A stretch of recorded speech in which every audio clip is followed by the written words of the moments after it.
CST, un cinquième homme du commando au profil inquiétant.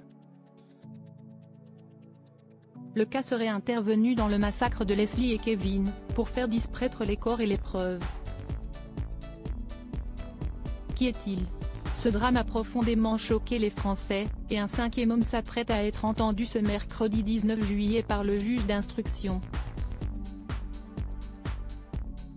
Il s'agit du carnage qui a coûté la vie à Kevin Trompa et Leslie Hurlbeke, retrouvés les 3 et 4 mars 2023, après plusieurs mois de recherche et une disparition qui remonte à la nuit du 25 au 26 novembre 2022.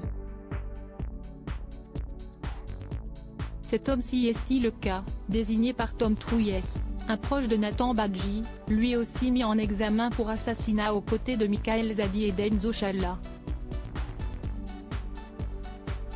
Un nom tout droit sorti d'un film de Tarantino, qui est en réalité un jeune homme de 24 ans, né à Caen, qui bosse comme veilleur de nuit au Havre et serait fabricant de bombes artisanales, capable de manier les explosifs et présent durant la guerre en Ukraine, rapporte Le Parisien.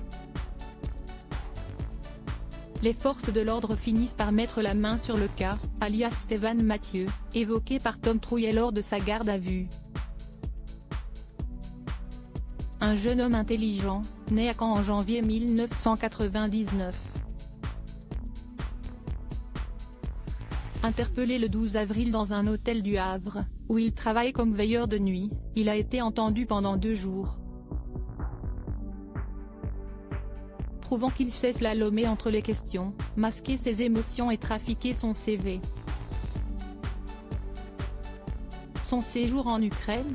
Il n'y a été que par sympathie pour le peuple ukrainien, et principalement comme cuisinier.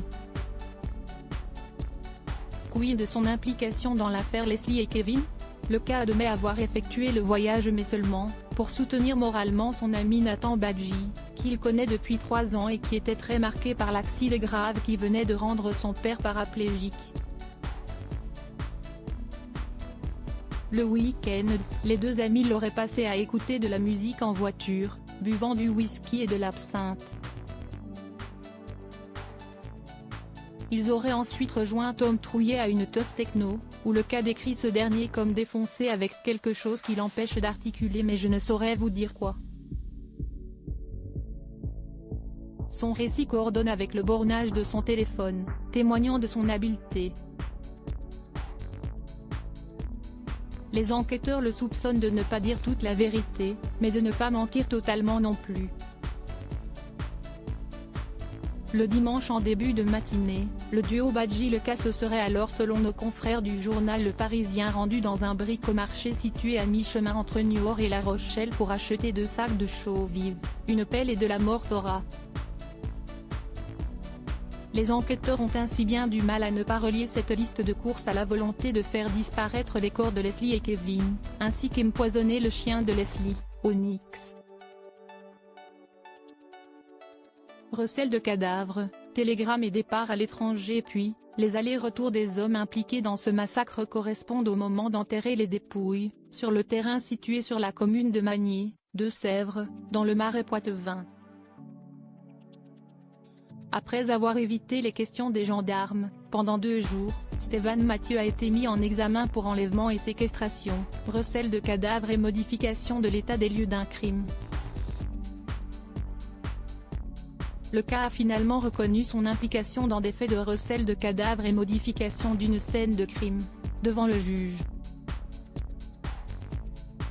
Il conteste en revanche toute participation à l'opération d'enlèvement et de séquestration.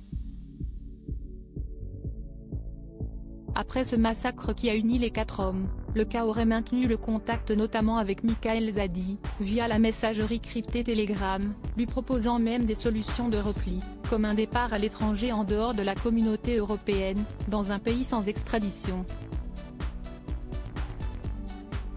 Si l'enquête reste en cours, les motivations de Stéphane Mathieu seraient purement financières, n'ayant aucun lien avec les victimes. Son ami lui aurait ainsi promis espèces ou cocaïne, récupérée sur le dos de Kevin Trompa. Plusieurs suspects seront à nouveau interrogés de mois de juillet. Ce mercredi le cas, et jeudi Tom Trouillet.